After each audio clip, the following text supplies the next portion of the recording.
You ask Tiger to solve. This deals with linear equations with one unknown. The final result is x equals 47/5. Let's solve it step by step. Simplify the expression. Expand the parentheses. Simplify the arithmetic. Group like terms. Multiply the coefficients. Group like terms. Simplify the arithmetic. Swap sides.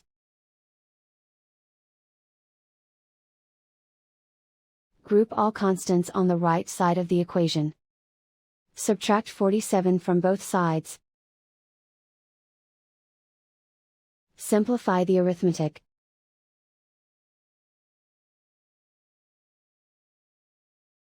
Isolate the x. Divide both sides by -5.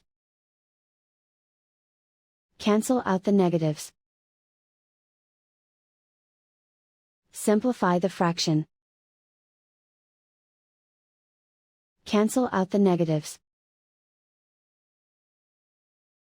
And so the final result is x equals 47/5.